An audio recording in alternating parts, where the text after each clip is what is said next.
Akjon erta tongda, hali shahar uyg'onishga ulgurmagan paytda ustaxonaga keldi. Ko'chara sokinlik hukmsirardi. Sovuq havo ko'kragini to'ldirib, ongini biroz tiniqlashtirgandek bo'ldi. U eshikni ochib, ichkariga kirdi va chiroqlarni yoqdi. Shiftga qarab bir necha marta chuqur nafas oldi. Kechagi voqealar, Nozimaning otasi bilan bog'liq tashvishlar, Kamolning aytgan gaplari, bularning barchasi bir kechada uning xayolini band qilib qo'ygandi. Akjon ish stoliga o'tirib, asboblarni odatdagidek tartib bilan joy-joyiga qo'ya boshladi. Har bir metall buyumning jarangi xuddi uning ichidagi tartibsiz fikrlarni asta-sekin yegayotgandek tuyulardi. Shu payt eshikning sekin ochilganini eshitdi. Orqasiga o'girilib qarasa, eshik oldida Nozima turardi. Qizning ko'zlari qizarib ketgan, uyqusiz tun o'tkazgani yaqqol bilinardi. Shunga qaramay, u jilmayishga harakat qildi. Akjon o'rnidan turib, unga yaqinlashdi. "Qanday bo'ldi, otangiz yaxshimi?" dedi u ehtiyotkorlik bilan. Nozima bosh irgadi. Ko'zlarida minnatdorlik aks etib turardi. Kecha kechqurun biroz oziga keldi. Shifokorlar yaqindan kuzatamiz deyishdi. "Sizga qanday rahmat aytishni bilmayman, Akjon aka. Juda katta yordam berdingiz." U shunday dedi-yu, bir zum jim qoldi. Go'yo yana nimanidir aytmoqchi, ammo so'z topolmayotgandek. Akjon buni sezdi, lekin savol bilan siqmadi. Yonidagi stulni ko'rsatdi.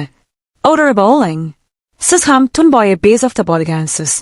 Nozima sekin o'tirib, yuzini qo'llari bilan yopdi. "Kechagi gaplarim uchun ham uzr so'ramoqchiman. Sizga og'ir bo'lgan bo'lsa, men o'zimni yo'qotib qo'ygandim. Akjon jilmaydi. Anday demang. O'yla hamma narsadan ustun. Sizga yordam berish men uchun og'ir emas." Nozima unga qarab qoldi. Ko'zlarida aytilmagan hislar yashiringandek edi. Ammo ichidagi qandaydir to'siq uni yana sukutga majbur qilardi. Shu payt ustaxonaga bir nechta mijoz kirib keldi. Nozima o'rnidan turib, ularga xizmat ko'rsatishga kirishdi. Akjon ham ishiga shongidi, ammo xayoli joyida emasdi. Kamolning kechagi gaplari va Nozimaning bugungi nigohidagi dard uni tinch qo'ymayotgandi.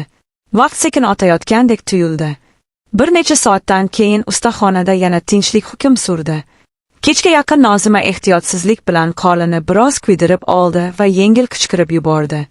Akjon darhol uning yoniga yugurdi. "Qani Kaore, nimani qilardingiz?"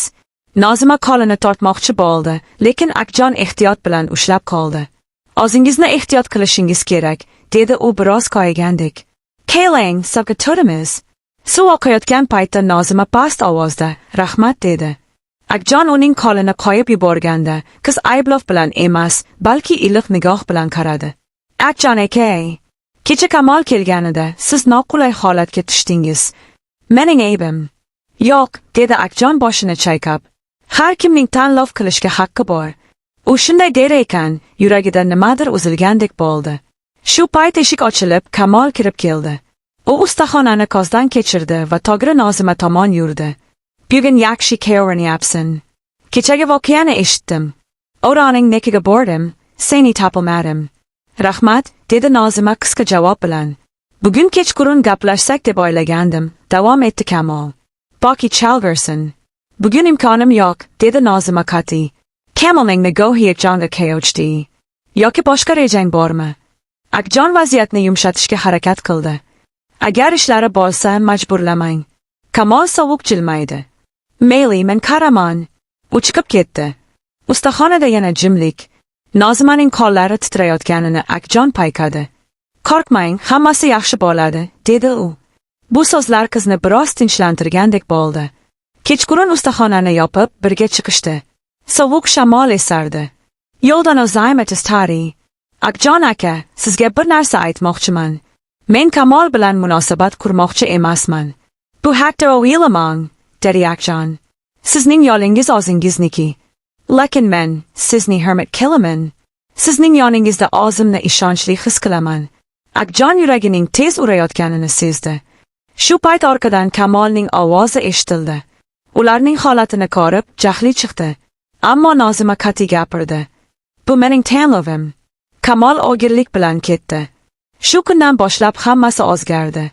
Oradan kunlar o'tdi. Nozima o'ziga ishonch bilan ishlay boshladi.